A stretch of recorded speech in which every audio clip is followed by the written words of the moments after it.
Jamie Murray may be less famous than his illustrious brother, but he extended his lead on Saturday night in the family race to have the most Grand Slam titles.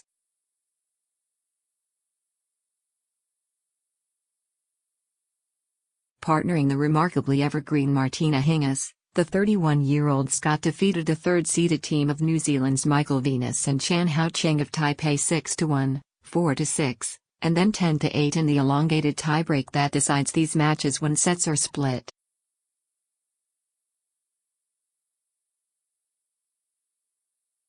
For Murray, who recovered from a dip in form in the latter part of the second set, it was a second straight triumph in this code of the sport after winning Wimbledon 2 months ago.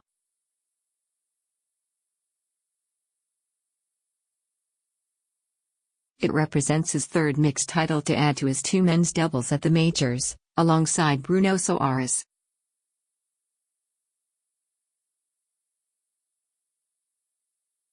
Obviously they do not carry the same weight as singles, but it puts him 2 ahead of his brother and gives the family 8 of them overall.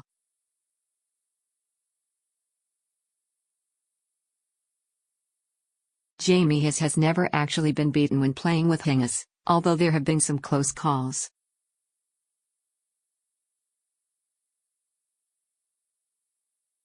We have won 10-8 in the tiebreaks 3 times, it shows how tight the margins are, he said.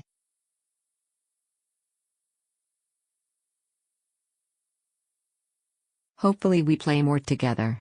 I try to find the best partner I can. She is an amazing player who has had an amazing career.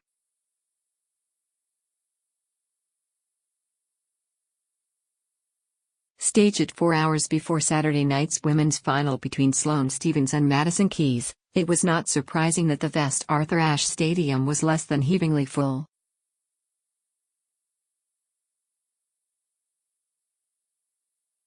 Mixed doubles is, however, a popular recreational form of the sport that attracts bigger audiences than the relative paucity of its prize money would suggest.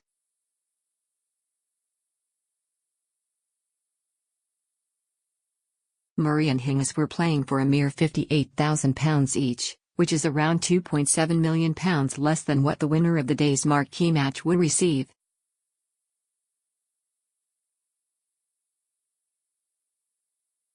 Murray afterwards expressed the hope that the popularity of mixed doubles might get the recognition of a long delayed rise in the prize fund next year.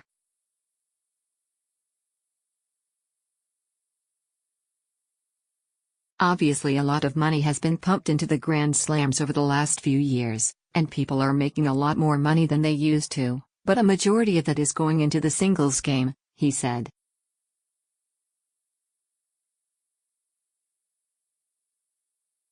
People talk about wanting to have more players in tennis making more money, not just the very top guys.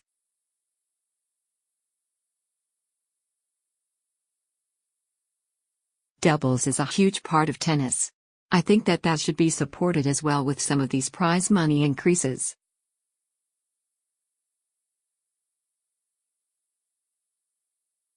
This was the first of 2 doubles finals for Hingis over the weekend, with the Swiss again underscoring her remarkable pedigree by reaching the women's doubles final as well, 20 years after winning her solitary singles title at Flushing Meadows.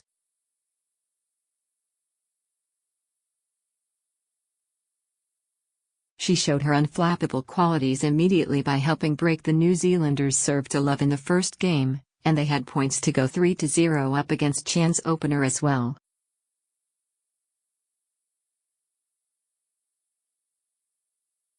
The Scottish-Swiss duo only needed to play solidly to wrap up the first set in 22 minutes, with French Open men's champion Venus suffering the ignominy of having his serve broken twice.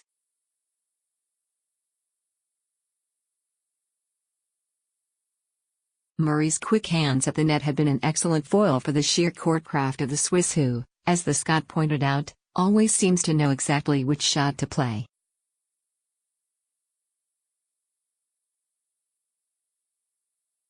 But in the 5th game of the second set, Murray fell behind 0-40 on his serve, and while they got back to deuce they lost the sudden death deciding point used in these matches, with Hingis unable to control the powerful drive aimed at her by Venus.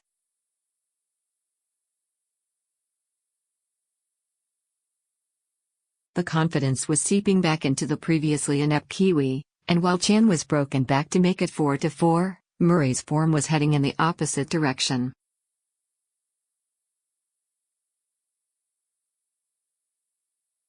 In the next game he was broken for a second time, sending in a double fault with his female opponent receiving on a point that would have put them 5-4 up.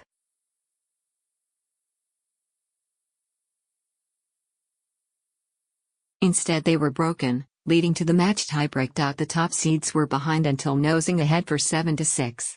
At 7-8 Murray held two serves and on their first match point a superb backhand down the line from Hingis into the corner set up an easy put-away volley for the Scot to seal the title.